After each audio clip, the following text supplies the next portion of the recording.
살아계신 주 나의 참된 소망 걱정 근심 전혀 없네. 사랑의 주네 갈 길은 노하니 내 모든 삶의 기쁨 늘 충만하네. 아멘.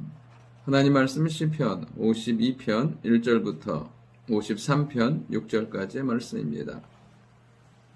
사도행전에 나타난 바울과 시편에 나타난 다윗을 보면 알 수 있는 것이 하나 있습니다. 믿음의 사람이 있으면 시대와 상황은 달라도 하나님의 은혜와 역사하심은 동일하게 나타난다는 것입니다. 오늘도 우리가 살아가는 이 시대 가운데 믿음의 사람인 우리를 통해서 하나님의 은혜와 역사하심이 임하는 축복의 삶이 될 수 있기를 원합니다.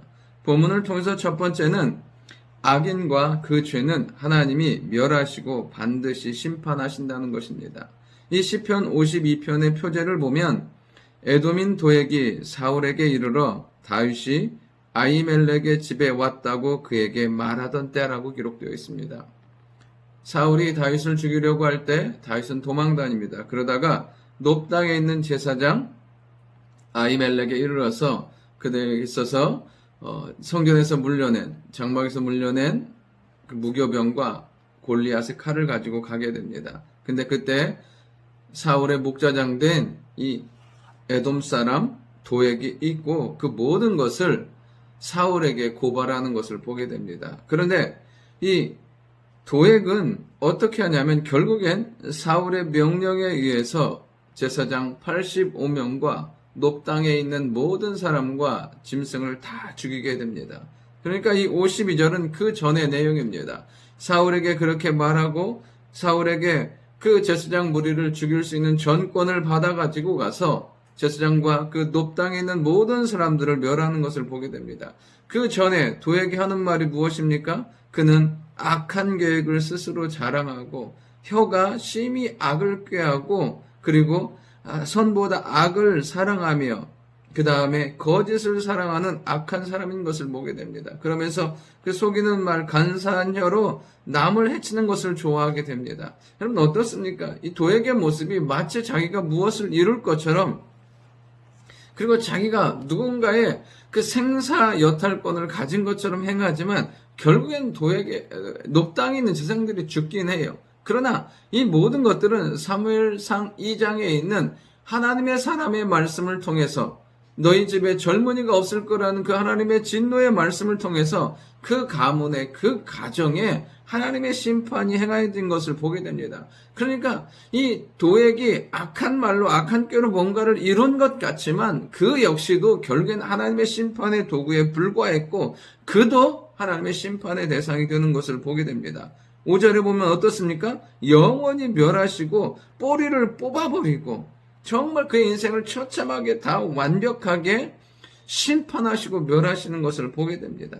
여러분 우리가 믿음 안에 살 때 하나님 그 삶을 도우시고 응원하시고 축복하지만 악인과 그 죄는 하나님이 반드시 멸하시고 심판하신다는 사실입니다. 다윗은 이 모든 상황을 듣고 어찌할 수 없는 상황이에요. 그가 할 수 있는 것들이 아무것도 없어요. 그는 무엇 하냐면 탄식하며 기도하는 것을 보게 됩니다.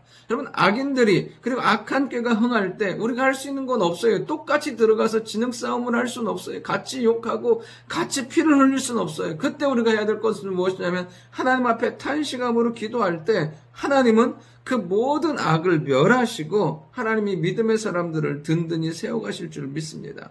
두 번째는 뭐냐면 우리는 하나님을 의지하는 삶을 살아야 한다는 것입니다. 그 도액과 같은 사람은 어떤 사람입니까?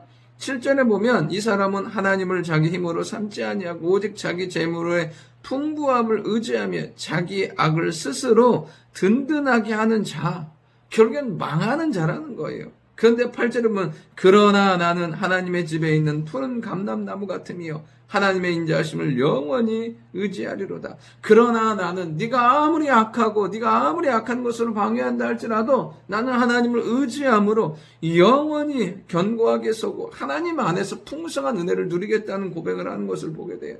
아까도 말씀드린 것처럼 똑같아질 수 없어요. 왜냐하면 똑같아지는 순간 우리의 삶도 그렇게 무너지기 때문에 그래요. 그러나 우리는 하나님을 의지하는 거예요. 심판하시고 도우시고 능력 가운데 우리와 함께 하시는 하나님을 의지하는 삶을 살 때 결국엔 어떻게 하냐면 하나님은 우리 가운데 모든 것들을 행하시는 거예요. 9절에 보면 주께서 이를 행하셨으므로 어떻게 해요? 하나님이 갚으시고 심판하시고 하나님 믿음의 사람을 지켜주시는 것을 보게 돼요. 오늘도 우리의 인생과 삶에서 우리가 상황을 바꿀 수 있는 힘은 없어요. 그러니까 다윗이 자기가 왕이 되고 싶다고 될 수도 없고 제사장이 되고 싶다고 될 수도 없어요. 무엇인가를 이룰 수 있는 상황이 아니에요. 제가 봐도 마찬가지예요. 내가 뭔가를 하고 싶다고 할 수 있는 건 아니에요. 그건 욕심인 거예요. 욕심. 그러나 이 모든 상황은 어떻게 하냐면 은혜의 결과로 지워주는 거예요. 나중에 다윗이 믿음 가운데 서 있을 때 하나님이 왕으로 세워주시고 그 모든 고난 가운데 지켜주시고 함께 하시는 거죠. 그렇다면 우리가 오늘 할 수 있는 것은 무엇이냐면 하나님을 예배하며 찬양하는 거예요. 하나님을 의지하며 신뢰하며 살아가는 거죠. 여러분 그런 삶이 복된 삶, 은혜의 삶인 줄 믿습니다. 그리고 마지막 세 번째는 뭐냐면 우리는 하나님이 찾으시는 사람이 되어야 한다는 거예요.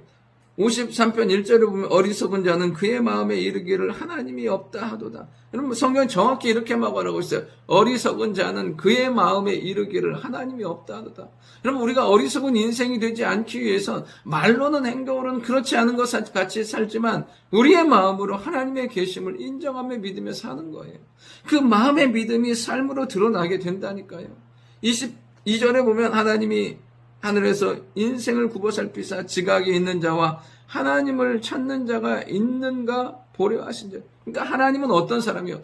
지각이 있는 자. 지각을 하면 무엇인가? 깨닫는 마음이에요. 그것으로 무엇이냐면 하나님을 추구하며 찾는 거예요. 그러니까 우리 안에 무엇이냐면 마음과 생각이 선하고 영적인 거 아름다운 거 하나님께 집중하는 삶을 살아야 되고 또 하나 그 모든 것으로 하나님을 찾는 자의 삶을 살아야 된다는 거죠. 오늘도 우리 안에 마음에 하나님이 계심을 믿고 우리의 지각과 생각과 모든 것들로 하나님을 찾는 자의 삶이 될 수 있는 우리가 될 수 있기를 원합니다. 그럴 때 뭐냐면 하나님의 찾는 자의 삶은 하나님이 도우시고 역사하시고 그 삶을 풍성하게 은혜 베풀어 주신다는 거예요.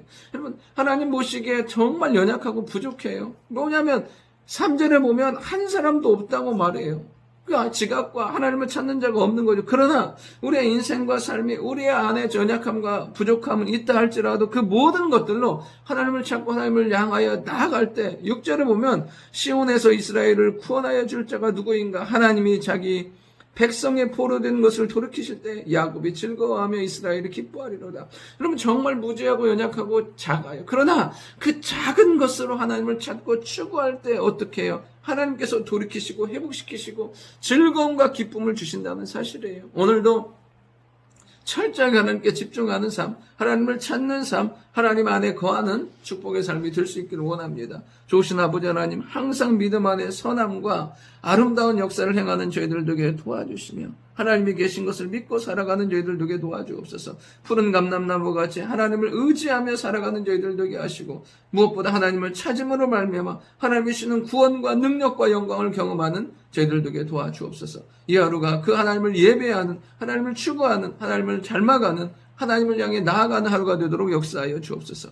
예수님의 이름으로 기도드립니다. 아멘.